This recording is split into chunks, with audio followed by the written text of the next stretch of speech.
kita lanjutkan kembali perbincangan Bung Margarito. Tadi disampaikan oleh Bang Supratman di Adgas bahwa ini kan sudah sebenarnya dikunci, udah di undang-undangnya sudah jelas. Wacana untuk rencana menjadikan Jakarta sebagai ibu kota legislatif juga nggak bisa juga, hanya sekedar bahan diskusi aja bisa. Nah, tapi dengan kondisi sekarang DPR bilang ya silakan pemerintah duluan, DPR tetap di Jakarta.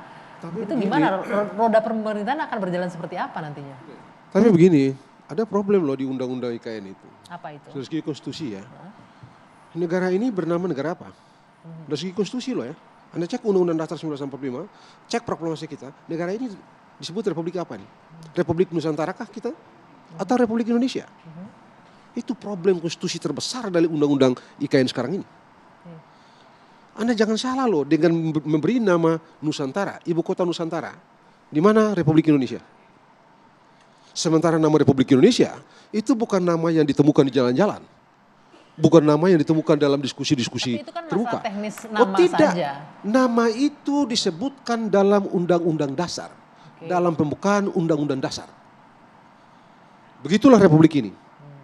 Republik yang kita proklamirkan pada 17 Agustus 1945 itu adalah Republik Indonesia. Yang kita proklamirkan. Dan ditulis dalam pembukaan Undang-Undang Dasar. Sebagai Republik yang kita bikin itu. Nah Nusantara itu nama apa? Dari segi konstitusi loh. Tapi saya tidak ada urusan dengan politik-politik itu. Ya, saya urusan dengan urusan saya saya potong dulu. Ini kan sudah diketok nih undang-undangnya. Pembahasan kita lebih ke sini nih Bung Margarito. Lebih itu ke satu soal. bisa berjalan nggak kalau pemerintahnya di sana, DPR tetap di Jakarta. Oke, gitu. Sabar. Pertanyaannya Anda sebagai orang tata negara ya, apa kebutuhan konstitusional untuk segera pindah besok dan lusa ini? Apa kebutuhannya? Apa constitutional necessity yang ditaruh di meja Republik ini yang dengan itu ada alasan secara konstitusional untuk segera pindah? Apa dasar? Nggak ada kok. Nggak ada. Dari mengapa? Nggak ada kebutuhan dengan segera. Nggak ada. Saya nanya ke Bung Dasno. Sekarang ini apa kebutuhan konstitusional? Anda bilang. Nggak gini, kalau misalnya ditanya seperti itu, ya kita bicara soal progres. Ya, kita bicara progres. Kalau misalnya tidak sekarang, ya kapan lagi? Kalau misalnya tunda-tunda lagi, ya harus menunggu apa? Nggak akan jalan-jalan. Nah, ada problem yang mesti kita selesaikan ya. Ini kan Dev baru bilang tadi Iqbal juga baru bilang ya, kita lihat VT-nya itu. Masih hutan tuh, bangunan masih baru dibikin tuh. Ini dia bilang, tadi Iqbal bilang rumah DPR apa begitu ya, rumah Menteri juga belum beres, kantor belum beres. Dev yang bilang kantor DPR belum beres, rumah DPR belum beres, rumah IKN belum beres. Lalu bagaimana cara Anda menyelenggarakan pemerintah? Bagaimana itu? Ini nggak ada basis konstitusional yang bisa kita pakai sebagai dasar hari-hari ini untuk menyegerakan perpindahan ini. Tapi masuk akal juga argumentasinya. Kalau tidak segera mulai berpindah ke sana nggak akan jalan-jalan juga nanti akhirnya. Sekarang begini, bagaimana pemerintah negara ini memberi pelayanan terhadap warga negara? Itu problemnya. Kalau presiden doang ke sana, apakah presiden dengan seluruh personilnya bisa ke sana?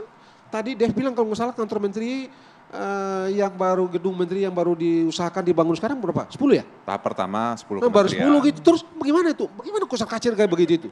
Ya. Nah, kan ini kan semua masih katanya-katanya. Ini kan masih pandangan-pandangan. Kita ngelihat hasil video segala macam. Nah, kan tapi kan pemerintah terus mendorong pembangunan. Gua setuju. Saat detik ini pun juga pembangunan masih terus berjalan di IKN.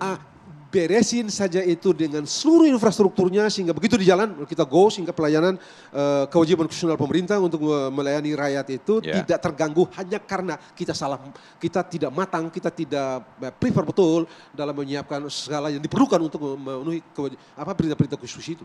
Ya, dan ditambah juga pelayanan-pelayanan pemerintah seperti urus perizinan segala macam sudah semakin didorong untuk digitalisasi sehingga bisa di mana saja. Jadi bisa kantor pemerintahannya di IKN, di Merauke, di Papua dimanapun juga bisa. Beri garis bawah bahwa nggak ada urgensinya. Kalau pelayanan sudah digital ngapain buat istana? Rakyat susah, utang banyak.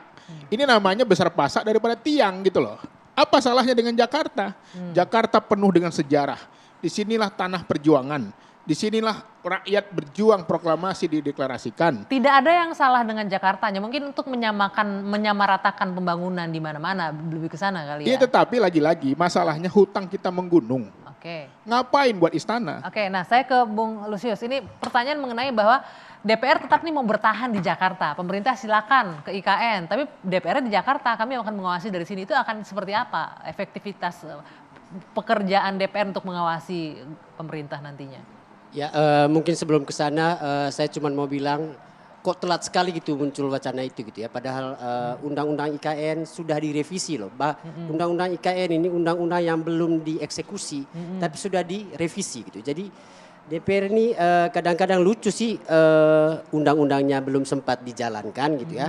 Tiba-tiba sudah direvisi. Itu pun revisinya itu nampaknya belum cukup memadai juga gitu ya. Kita dengar tadi ada begitu banyak masalah yang nampaknya luput dari perhatian para pembuat regulasi di parlemen gitu ya. Soal kesiapan ibu kota negara, soal kapan semuanya ini harus pindah dan lain sebagainya gitu ya.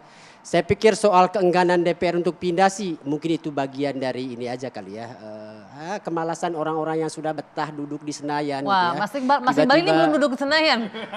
Kan kita tahu Kemalasan kursi di sana itu. itu empuk gitu. Jadi ya mungkin susah beranjak gitu ya. Insya Allah kursi di IKN pun juga lebih Iya, empuk lagi. memang. Jadi pasti kita akan semangat pindah ke sana. Itu masih mimpi tuh. Makanya saya ingin mengatakan harusnya orang-orang yang pertama kali mengusulkan dia yang pindah duluan sebagai contoh. Jangan orang disuruh pindah tapi dia belakangan gitu loh. Sebentar, tapi ini menarik yang disampaikan Bung Lusius. Ini sebenarnya jangan-jangan hanya karena faktor kemalasan pindah ke IKN aja nih anggota DPR jadinya. Benar nggak begitu?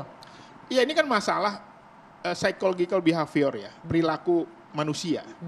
Masalahnya apa? Untuk bisa pindah itu memerlukan waktu dan proses gitu loh. Nggak bisa karena mentang-mentang Pak Jokowi akan berakhir di bulan Oktober maka harus disegerakan. Nah ini nggak benar gitu loh. Bahwa seharusnya kalau Pak Jokowi mau selesai aja. Karena negara ini kan ada undang-undangnya, ada wakil rakyat yang mengawal gitu loh.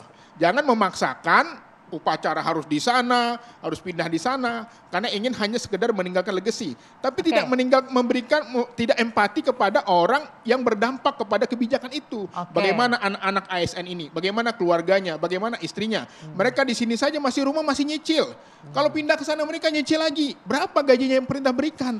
Harusnya mereka dapat insentif yang sangat besar. Jangan-jangan pengen kayak ASN nih, minta bonus juga DPR pindah ke sana. Itu tujuannya. Ini harus dipikirkan gitu. Jangan kita hanya memikirkan diri kita sendiri, tapi kita harus memikirkan bagaimana anak buah kita di bawah. Oke, saya mau ke Bang Supratman. Bang Supratman, tadi Anda mendengarkan ya bagaimana tadi ada bahkan Bung Lusius bilang nih jangan-jangan DPR-nya aja nih yang malas untuk pindah ke IKN gitu loh. Pemerintah aja duluan sendirian ke sana. Bang Supratman, gimana ini? Dan kalau Bang Supratman kayaknya nggak malas deh dia. Satu, saya ingin tanggapi dulu yang disampaikan oleh Bung Margarito terkait dengan problem konstitusional terkait dengan penamaan Ibu Kota Nusantara. Sebenarnya nggak ada masalah soal itu, karena yang kita maksud itu adalah Ibu Kota Republik Indonesia itu adalah Ibu Kota Nusantara. Sama halnya seperti Ibu Kota DKI, ya daerah khusus Ibu Kota Jakarta, kan gitu loh. Tapi intinya bahwa Ibu Kota Negara itu pindah dari Jakarta ke Kota Nusantara. Itu yang pertama. Yang kedua, terkait dengan, ini kan kita harus berpikir holistik terkait dengan pemindahan ibu kota. Ini bukan hanya sekedar berpikir jangka pendek terkait dengan hal yang disampaikan oleh Bung Iqbal, tapi pernah nggak kita berpikir tentang daya dukung DKI 5, 10 tahun, 20 tahun yang akan datang? Jangan lupa nanti di tahun 2030 atau 2045, daya dukung Jakarta itu akan dihuni oleh Jakarta dan sekitarnya, itu 70 juta jiwa.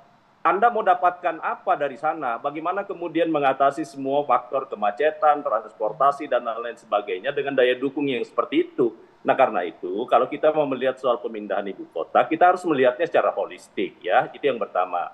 Yang kedua, sekali lagi, bahwa itu hanya adalah sebuah diskursus. Diskusi tentang kita ibu kota kita sudah putuskan bersama-sama dengan pemerintah, dengan DPR, bahwa ibu kota itu hanya satu, baik itu ibu kota pusat pemerintahan, kemudian juga legislatif maupun yudikatif, nggak ada lagi perdebatan soal itu. Yang kedua, yang ketiga itu menarik yang disampaikan oleh Bung Lusius tadi, bahwa apakah ini karena ada soal kemalasan untuk pindah dan lain-lain sebagainya, tidak ada pilihan lainnya, bahwa baik dari sisi pertimbangan sosiologis maupun pertimbangan daya dukung Pulau Jawa dan khususnya daerah Jabodetabek yang akan datang, tidak ada pilihan lainnya di samping soal aspek pemerataan pembangunan. Nah karena itu bahkan kalau saya mengusulkan mungkin ada baiknya setiap 50 tahun atau 1 abad setiap kali kita merayakan Indonesia Merdeka, harusnya kita mulai lagi nanti pindahkan ibu kota mungkin nanti ke ke Papua atau kemana, ya setiap 100 tahun, mungkin. Sehingga pemerataan aspek pembangunan itu dan mobilitas orang itu semakin baik. Ya, karena itu sekali lagi kita tidak usah memperdebatkan soal apakah Nusantara itu menjadi suatu pilihan atau tidak. Itu sudah keputusan politik dengan mempertimbangkan berbagai aspek, baik dari sisi aspek yuridisnya maupun sosiologisnya. Demikian pula halnya dengan yang disampaikan oleh Bu Margarito tadi. Nah, karena itu saya ingin menyampaikan satu hal, bahwa karena memang kesiapan kita, jangan lupa loh, ide tentang pemindahan ibu kota itu bukan dimulai dari Pak Jokowi. Bung Karno sejak pertama kali mendeklarasikan bahwa ibu Tapi kota begini, kita saya harus rasa, pindah, beliau sudah Pak itu. Anggi ya. Yang kedua, Presiden Soeharto juga sudah pernah mengusulkan untuk pindah ke Jonggol, tapi nggak bisa dieksekusi. Demikian pula hanya dengan presiden-presiden lainnya. Yang kita harus salut kepada Presiden Jokowi adalah keberanian beliau mengeksekusi soal ini, karena ini menjadi kebutuhan mendesak bagi Republik ini. Untuk kita memang tidak ada pilihan lain. Jakarta harus kita pindahkan sebagai ibu kota. Dan karena itu memang yang terbaik buat Republik ini, sekaligus menciptakan rasa keadilan bagi seluruh wilayah untuk pengembangannya. Untuk menciptakan rasa keadilan, pemerataan pembangunan. Nanti boleh tanggapannya, jeda dulu kita sejenak. Kami akan kembali usai jeda saat lagi di Dua Sisi.